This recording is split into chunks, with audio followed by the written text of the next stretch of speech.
안녕하세요. 이 시간에는 주택임대차 보호법과 관련한 이야기를 하려고 합니다. 주택임대차 보호법과 관련된 사례는 너무나 많은 케이스가 있어서 재미있는 경우도 있지만 어려운 경우도 있습니다. 이 시간에는 주택임대차와 관련하여 우리 주변에서 발생할 수 있는 일이지만 많은 사람들이 잘못 알고 있는 사례에 대해서 알아보겠습니다. 자, 필자는 경매와 관련한 다수 책자를 집필하였으며 며칠 뒤에는 경매 시리즈의 마지막 책자인 만화로 배우는 부동산 등기 책자가 나올 예정입니다. 필자는 현재 의정부에서 세형 경매 학원을 운영하면서 강의를 하고 있습니다. 우리는 이런 경우를 겪을 수도 있고 아니면 주변에서 많이 볼 수도 있는 사례입니다. 예를 들어 자녀가 도시에 있는 대학에 진학하거나 취업을 할 경우 도시 지역에 임대차를 하는 경우가 생깁니다. 그러나 이때 자녀가 성인이 아니라면 부모가 임대차 계약을 맺는 경우가 많습니다. 즉, 임대차 계약을 부모가 하고 실제 거주는 자녀가 하는 경우를 말씀드리는 겁니다. 물론 이때 부모는 다른 곳에서 거주를 하고 있을 겁니다. 그런데 자녀가 어려서 자녀 앞으로 임대차 계약을 체결하기는 좀 꺼려지고 그래서 부모가 직접 임대차 계약을 하는 경우가 많습니다. 또한 주택임대차 보호법은 들어봐서 주민등록을 옮겨야 한다는 것은 많이 알고 있습니다. 과연 이때 계약자인 부모가 주민등록을 이전해야 보호를 받는 것인지 아니면은 자녀가 주민등록을 이전해야 보호받는지 난감할 때가 있습니다. 그래서 중개를 한 공인중개사에게 물어보는 경우가 많습니다. 필자가 학원에서 강의를 할 때 이런 내용을 질문하면 많은 사람들이 임대차 계약자인 부모가 전입을 해야 보호를 받을 수 있지 않느냐고 답을 합니다. 물론 많은 공인중개사도 이처럼 임대차 계약자인 부모가 전입을 해야 한다고 조언을 하는 경우가 많습니다. 언뜻 보면 이 말이 합리적일 것 같습니다. 부모가 임대차 계약을 했으니까 임대차 계약자인 부모가 주민등록을 이전해야 주택임대차 보호법의 적용을 받아서 보호를 받을 수 있을 것 같습니다.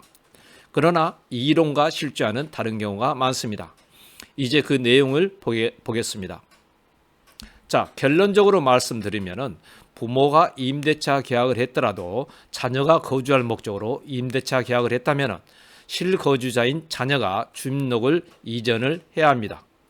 그러나 여러분들은 필자가 이렇게 말씀을 드렸더라도 적용되는 법률과 합리적인 이유를 말씀드리지 않는다면 반드시 의심을 해야 하고 그 근거를 찾아야 합니다. 요즘에는 인터넷이 발달되어 많은 지식 정보가 떠돌아다닙니다. 그러나 그 많은 정보가 다 옳은 것은 아닙니다. 많은 정보가 틀린 지식을 제공하고 그 틀린 정보를 본 사람이 그 내용을 이곳저곳에 퍼날리면 많은 사람들은 그 정보가 맞다고 생각해 버리는 경우가 많습니다. 그러므로 인터넷에 있는 정보도 맹목적으로 맞을 거라 생각지 마시고 반드시 적용되는 법률이나 판례 등을 확인하는 습관을 가져야 합니다. 자, 그럼 왜 필자가 이렇게 말씀드렸는지를 증명하겠습니다.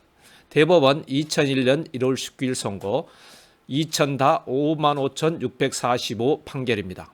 이 판결에서는 주택임대차보호법 제3조 제1항 소정의 대항력은 임차인이 당해주택에 거주하면서 이를 직접 점유하는 경우뿐만 아니라 타인의 점유를 매개로 하여 이를 간접 점유하는 경우에도 인정될 수 있을 것이나 그 경우 당해주택에 실제로 거주하지 아니하는 간접 점유자인 임차인은 주민등록의 대상이 되는 당해주택의 주소 또는 거소를 가진 자가 아니어서 그 자의 주민등록은 주민등록법 소정의 적법한 주민등록이라고 할 수 없고 따라서 간접 점유자에 불과한 임차인 자신의 주민등록으로는 대항력의 요건을 적법하게 갖추었다고 할 수 없으며 임차인과의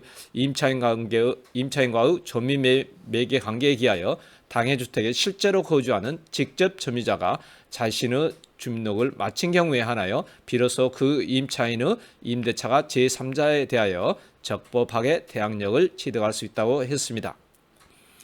여기에서 간접 점유자는 임대차 계약을 한 부모라고 생각하시면 되고 직접 점유자는 실제 거주하는 자녀라고 생각하시면 됩니다.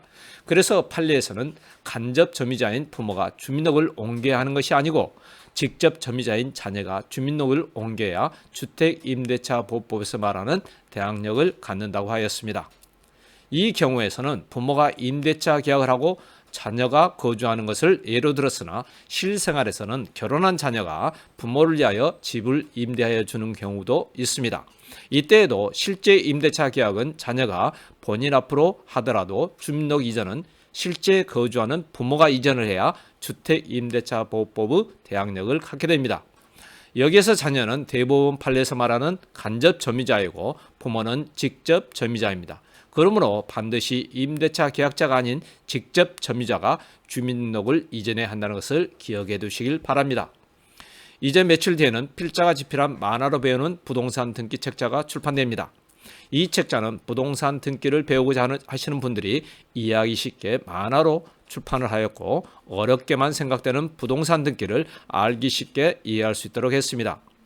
만화로 배우는 부동산 등기 책자가 출판되면 필자는 이 책을 가지고 방송을 할 계획을 갖고 있습니다. 많은 기대를 해주시길 바랍니다. 자, 이제 방송을 마치기 전에 여러분들이 방송을 원하시는 내용이나 주제 또는 사건 번호를 올려주시면 가능하면 방송을 해드리겠고 이렇게 올리시기 전에 구독과 좋아요를 꾹 눌러주시길 바랍니다.